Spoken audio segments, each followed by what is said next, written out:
bahayanya jadi tahu. Kalau misalnya kasusnya anaknya ada yang kena, harus bilang ya Bu, ada yang tahu penanganannya. Kalau misalnya tetangganya ada yang kena, bukan malah dirasakan dibaik, tapi ditolong, dibantu.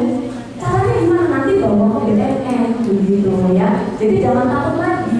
Kalau bicara narkoba takutnya, waduh nanti kena ke di penjara, aduh kenanya nanti apa bangunan dilihat dia sebagai badan pembela atau sebagai korban. Nah ini fungsinya sudah. Salah satu yang penting adalah apa? Upaya membersihkan Indonesia dari bersih narkoba. Ini wilayah tugasnya nih. Kondisi terkini penyalahgunaan narkoba. Wah, kok ngomongnya kalau dunia itu terlalu banyak, terlalu panjang. Coba kalau di dunia itu ada berapa penyalahgunaan narkoba? Ada sekitar 270 orang, 270 juta Bu yang menyalahgunakan narkoba. Jadi kalau kita bicara di dunia, nggak ada negara yang benar-benar bersih dari narkoba. Pun di Indonesia. Nah, di Indonesia. Ibu sepakat loh, kita punya putra putri itu pengennya menjadi seseorang. Oke? Ibu tentu sepakat putra putri kita menjadi generasi yang bermanfaat bagi bangsa, agama, dan negara, gitu, dari keluarga juga. Tetapi permasalahannya sekarang adalah narkoba. Narkoba ini musuh bangsa. Kenapa? Narkoba ini dia sifatnya melemahkan akal, melemahkan mental. Kalau kita bicara nih, zaman dulu namanya perang candu ada nih. Jadi antara Eropa dengan Cina itu Tiongkok ya. Jajannya pakai apa Bu? Jajannya pakai narkoba. Generasi mudanya dicekokin sama narkoba, negaranya dibunuhin. Kalau kita dijajah sama Belanda ya, dulu kan pakainya senjata, pakai membodorkan gitu kan. Kalau di Eropa dia pakainya candu, salah satu jenis narkoba. Jadi generasinya lemah. Kalau generasinya lemah, negaranya dibunuhin. Apakah Indonesia sekarang ini dalam proses seperti itu? Bisa jadi, ya. Karena apa? Ternyata orang yang nekat ke BNN Tegal itu kebanyakan orang terjago. Berarti ada ya Mbak, orang yang pakai narkoba terus rehab di BNN Tegal ada. Masih sekolah Mbak? Ada. Nah, gitu. Jadi sebenarnya mereka itu harus dipulihkan, ya, tidak boleh malah di jelek-jelek aku narkoba, kayak ini nggak boleh, tapi harus dibantu dipulihkannya. Nah ini gambaran-gambaran. Kalau di Indonesia yang paling banyak apa sih yang bisa menggunakan? Nanti dengan ganja Bu. Nah Indonesia itu banyak ganjanya, terutama kayak di Aceh.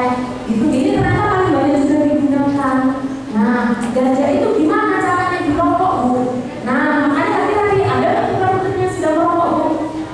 Putranya, wah, waduh, bimen ya. Nah, bahaya karena rokok itu merupakan pintu gerbang. Dia pakai narkoba, salah satunya ganja itu kan dirokok. Nah, ini bahaya Bu. Kalau orang pakai ganja, dia bisa dipidana. Nah, pidananya nggak main-main, 5-4 tahun.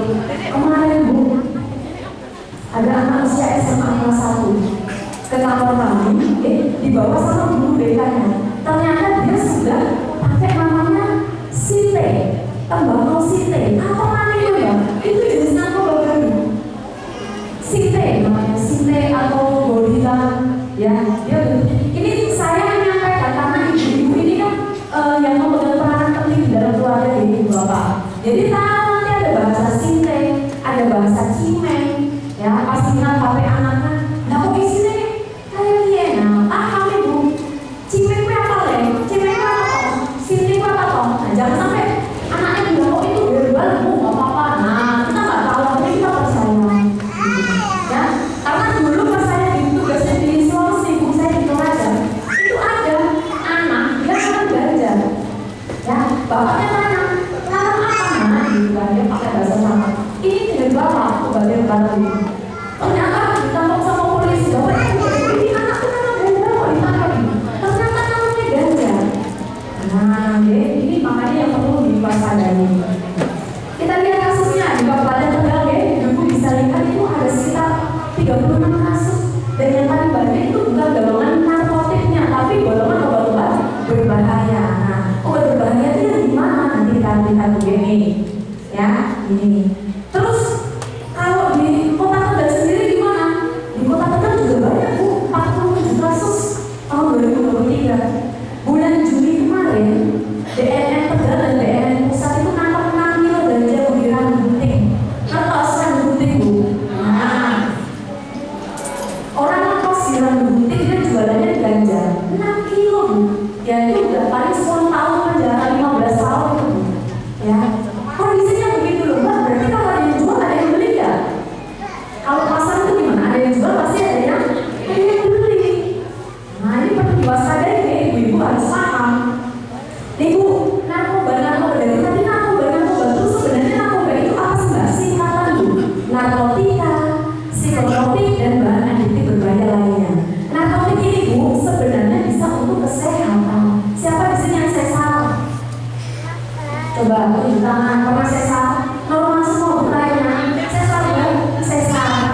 4 kilo Bu, berapa M itu?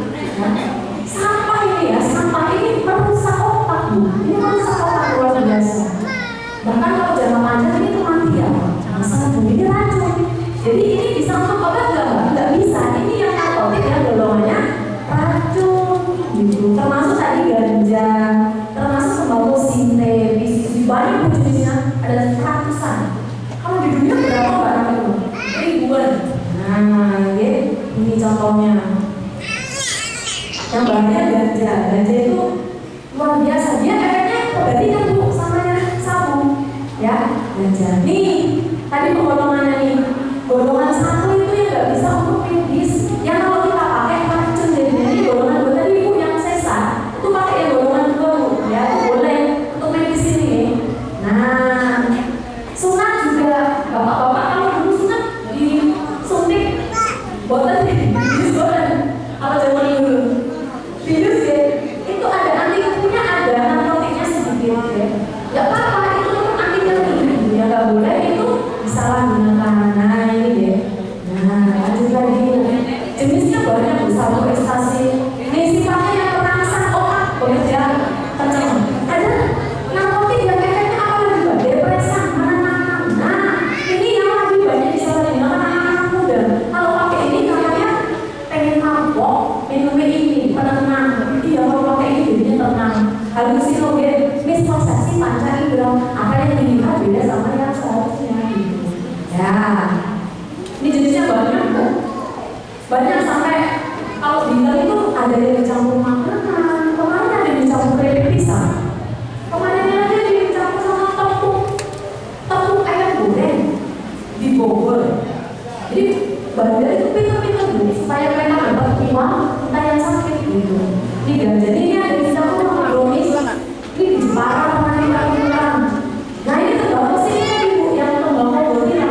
Sebenarnya tembakau biasa ya, tapi dia dicampur sama zat kimia yang narkotik. Nah jadi kalau orang pakai ini ya bisa dikerjakan. Jadi kalau narkotik itu Bu, siapa memegang, menguasai, menyimpan. Jadi saya pegang aja gini ya, ini udah bisa kena hukuman. Makanya kalau saya ke anak-anak itu penguatannya apa?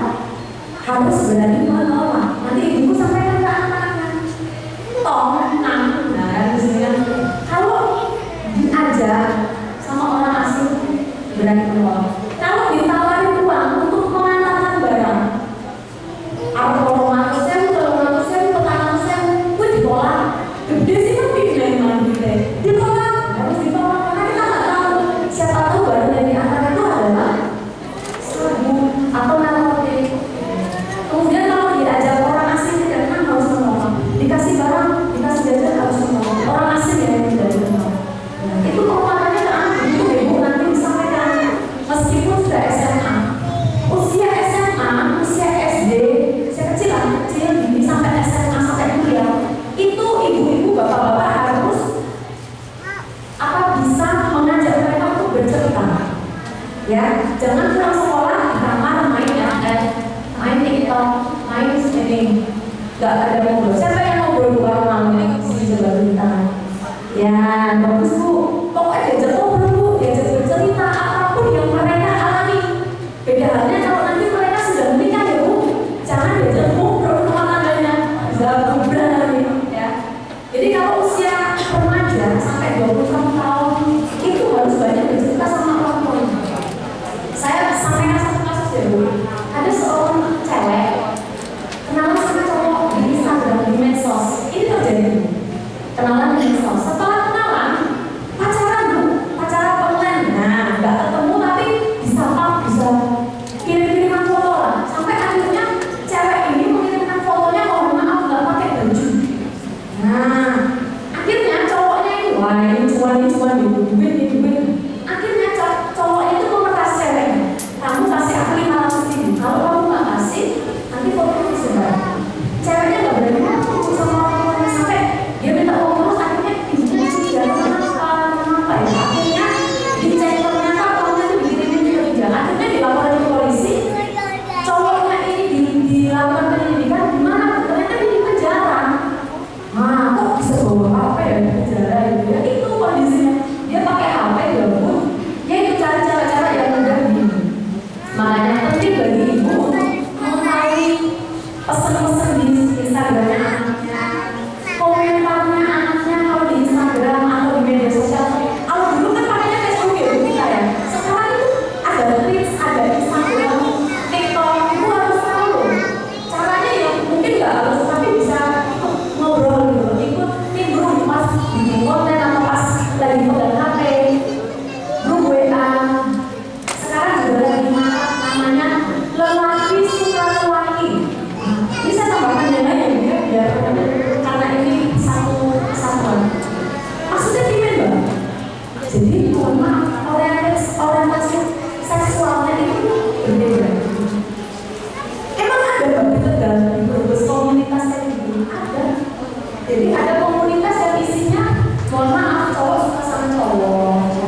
baik ini ya.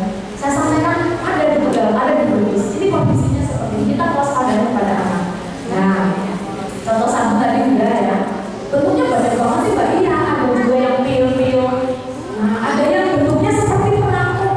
Ibu nanti pas perangko, material zaman sekarang kalau ibu jual di tanah, materialnya tuh bisa janjian. Ini Bu bentuknya seperti ini ada. Kemana ini? Ya, materai itu kayak perangko, itu ditaruhnya di bawah lidah langsung mencair nanti. Ini narkotik jenis baru juga, LSD namanya ya. Ini yang bikin sekarang sudah di penjara, di hukuman ya. Nah, ini yang banyak Bu, pil eksimer, pil kuning. Kenapa saya sampaikan? Ini marak di Brebes, Tegal, Selawi, bahkan di Kramat ada, di Solo dan di ada. Ya, pil apa Mbak? Ini pil dalam namanya obat DKG, obat yang berbahaya, yang sebenarnya penentuannya harus benar resep dokter, ya. Tetapi ini banyak disalahgunakan. Biasanya dijual di warung kecil, yang kadang dia jualan juga misalnya minuman, dia jualnya seperti ini, satu klinik 10.000, isinya banyak. Ini anak-anak kayak gini tuh apa untuk mabok, ya. Kita lebih rekap, anak sekolah yang menyalahgunakan seperti ini, ya. Dia memakainya hampir setiap hari. Kalau dia nggak pakai, badannya nyeri, aku katanya kayak orang stop gitu. Karena dia udah kecanduan. Ya, semua narkoba itu muaranya ke otak, ke saraf. Nah, makanya kalau orang bilang itu kalau pakai narkoba bisa jadi ODGJ, itu betul. Karena kalau dilihat secara fisik otaknya itu berubah. Nah, ini ibu-ibu diwaspadai ya, putra-putrinya kalau di dalam kantongnya ada klip obat yang kita cantum yang merah obat, itu diwaspadai isinya apa gitu ya. Nah, ini obat saraf, ini merusak saraf ya. Jadi jangan sampai, ini luar biasa ini pengedaran sekarang ya. Nah, kita lihat lagi kalau bicara dampak, ini tadi saya bilang, ini kalau yang sehat Bu, bersih. Ini kalau penyalahgunaan alkohol aja ternyata bisa merusak otak, nggak bisa. Ini narkoba, banyak yang berkembang.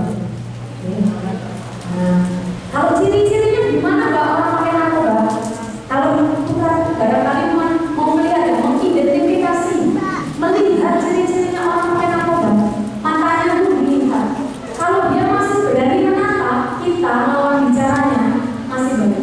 Tapi kalau nggak berani menatap, matanya muter ke kanan, ke kiri, ke atas, ke bawah, muter. Nah, baru-baru orang konsentrasi, nggak konsentrasi, ada indikasi seperti itu. Karena kalau penggunaan obat-obatan kimia ini dia melemahkan fungsi otak, apalagi yang namanya otak depan prefrontal cortex, otak yang menentukan senang, happy, menentukan baik buruk, itu di sini ini dia rusak ya. Kemudian kalau kita tidak orang matanya merah, beda kalau anak, tapi merahnya tuh merah menyala. Tapi kalau nonton drama Korea merahnya kan beda ya, merah ngantuk gitu ya. Tapi kalau ini merahnya merah menyala. Kemudian kalau dia pakai sabun, dia kurus badannya, kurus kering, nggak mau mandi, seminggu dia petang mandi.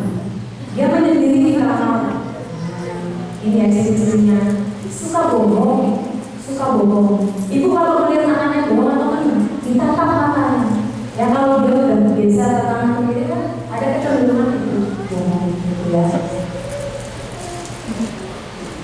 Terus kalau cowok, anaknya cowok itu beneran sambil ditepuk tangannya, ditepuk, dikasih tahunya di telinga, sambil dikasih tahunya di telinga. Kalau anak cewek itu ditatap matanya, tapi kalau anak cowok dikasih tahunya di telinga pelan-pelan. Nanti kan ada, karena kan secara otaknya beda gitu, anak cowok sama cewek gitu ya. Nih, apakah kalau berhubungan dengan narkoba bisa diancam pidana? Tadi sudah saya sampaikan. Bahkan penyalahgunaan bagi diri sendiri saja. Saya makan untuk diri saya sendiri. Saya nggak berhubungan orang lain ya. Kalau saya untuk diri sendiri, itu ada ancamannya. Ya, minimal hukumannya 4 tahun. Oh, berarti kalau penyalahgunaan bagi diri sendiri bisa diancam pidana.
BNN Kota Tegal, kantornya di belakang Polres Tegal Kota, dekat, ya, nggak jauh, dekat.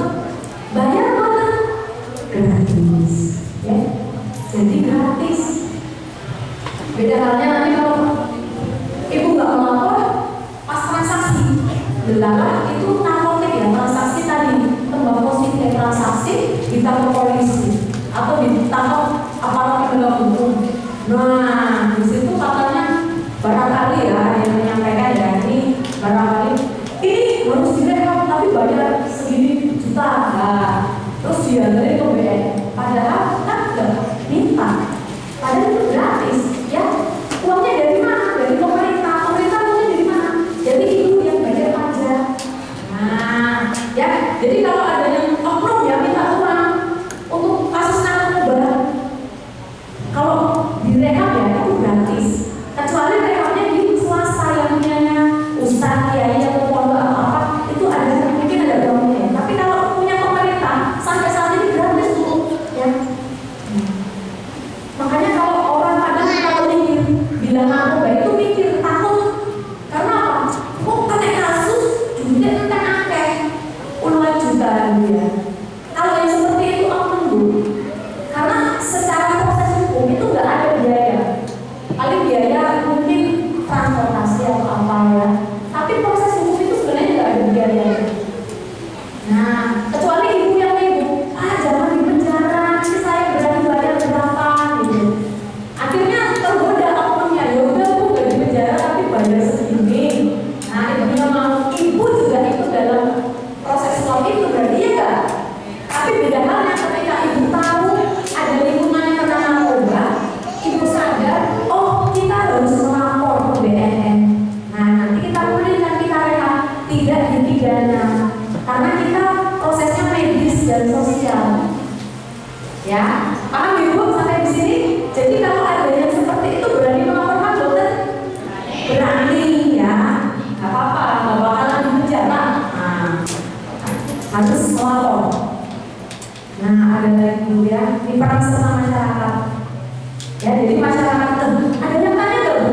Kalau polisi BNN dapat narkobanya yang sampai puluhan kilo itu dibawa kemana? Barang buktinya.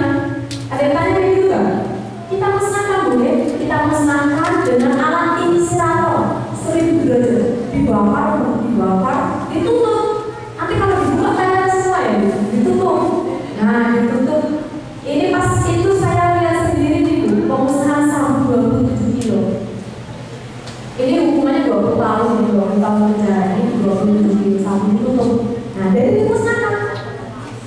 Jangan mikir nanti di kalau BNN atau kalau polisi gitu ya. Kalau pun ada seperti ini, kalau organisasi selalu pasti dipecat, ya pasti dipecat, dikeluarkan PNS-nya, dikeluarkan Polri-nya, dihukum. Emang ada banyak? Ada di organisasi kita ada barangkali yang seperti itu oknum, ya di penjara, gitu ya. Nah ini keluarga Bu harus bisa punya sikap asik, asuh, ya. Jadi ibu itu memberi nasihat, ibu juga harus menjadi role modelnya, pelakunya, ya. Nah, aja ngomong, tapi bapaknya ngomong, di rumahnya susah ya Bu ya. Bapaknya ngomong Bu. Nah, aja sering ngomong, tapi ibu sendiri juga, nggak nyambung. Jadi kalau memberi contoh, ya kita mencontohkan gitu. Nah, gitu ya. Nah, ibu kalau di rumah nih mewaspadai barang-barang yang ada di sekitar lingkungan anak. Misalnya ada alat hisap sabu. Izin ya Bu ya, izin ya.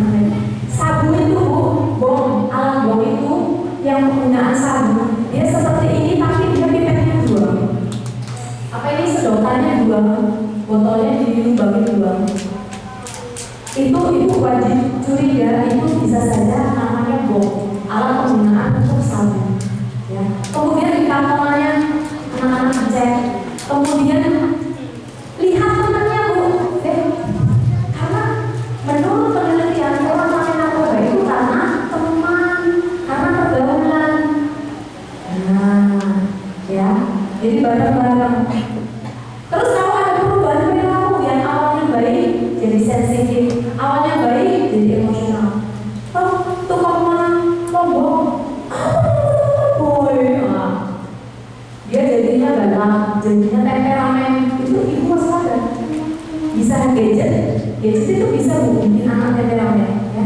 Gadget atau pakai narkoba itu bisa juga. Nih, makanya di dalam keluarga penting untuk menanamkan sistem pelatihan nilai apa jadinya religiusitas, ketuhanan nilai-nilai yang sifatnya keagamaan, ya.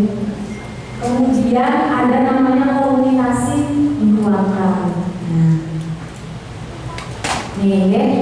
Kemudian ibu kalau di PKK kan diajarkan program pokok keluarga, ya. Ada yang nomor 7 itu kesehatannya ini.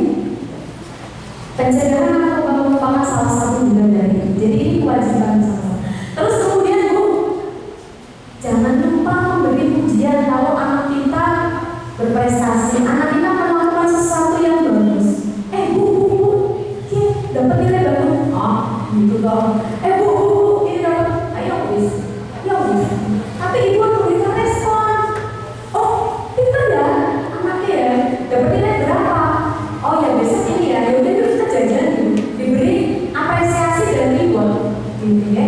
Dan kalau melakukan kebalikannya, kesalahannya, ibu juga boleh memberi sanksi, tapi sanksi harus tulisan dulu, ya. Baru nanti sanksi perilaku. Nah, itu penting. Anak itu perlu respon minimal, artinya respon ketika mereka dalam kondisi curhat kita jangan diam, tapi kita memberikan respon. Nanti mereka akan senang cerita sama kita. Kalau anak sudah senang cerita, dia akan terbuka apapun, ya. Kasus bullying misalnya bisa teratasi, ya. Kasus apa misalnya pelecehan atau apa nanti bisa teratasi kalau mereka banyak cerita. Betul, oke. Nah, kalau ada anak yang sudah menerima hubungan narkoba langsung bawa ke DN. Kalau di lingkungan sekolah ini yang tahu nanti bisa dengan guru BK, ya. Nanti kita koordinasi, kita lakukan pembinaan. Ya, bisa dulu. Nah, tadi saya juga harus menyampaikan bahaya HIV/AIDS, ya Bu, ya. Bu, salah satu akibat narkoba itu HIV/AIDS. Kok bisa, Mbak? Ada narkoba yang heroin, dia pakainya dengan jarum suntik. Jarum suntik itu dipakainya berbarengan. Kalau salah satu dia terkena infeksi HIV, dia bisa kena juga. Dan HIV ini salah satu penyebar utamanya itu dari hubungan seksual, Bu. Ya, hubungan seksual dari misalnya salah satu pasangannya suka jajan. Nah, ini harus diwaspadai. Kalau dulu saya di Sulawesi itu banyak pasangan cowoknya itu jadi kontraktor di Papua. Di sana itu HIV/AIDS tinggi. Ya, pulang-pulang dia kumpul sama pasangannya tertular. Pas dicek ditanyain dinas kesehatan, Bu, ini ibu HIV positif loh. Saya itu nggak pernah berhubungan dengan yang lain, saya cuma sama suami. Oh, berarti dicek suaminya, ternyata suaminya pernah jajan. Jajan paham ya Bu maksudnya? Paham gitu. Bahaya Bu. Nah, HIV itu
ya ada.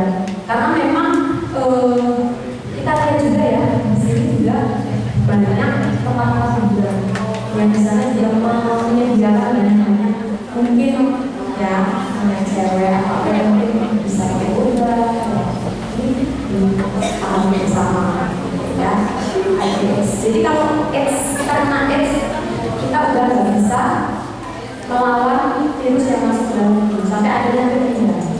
Tapi pastinya lama, 10 tahun, 20 tahun tergantung kembali lagi. Oke, baik. Itu yang bisa saya sampaikan. Barangkali yang ingin ditanyakan silakan. Ya. Udah paham ya Bu ya?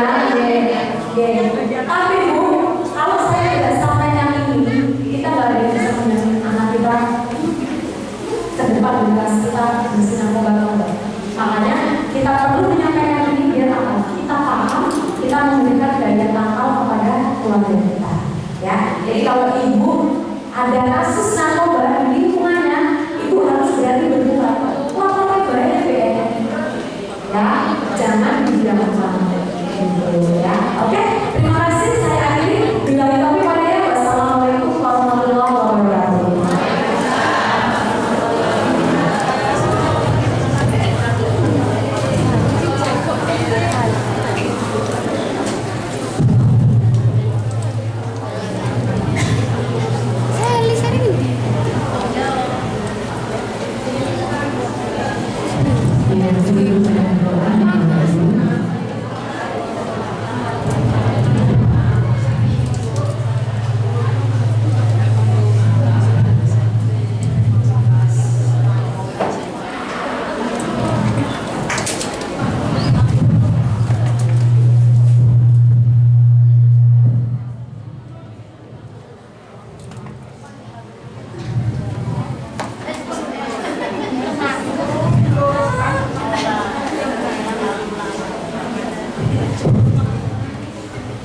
Bapak Ibu sekalian ingkang kesih wonten ruangan berikut antar kita akhiri kegiatan pelayanan acara pada pagi siang hari ini dengan bersama-sama membaca dan kita Al-Fatihah.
Amen.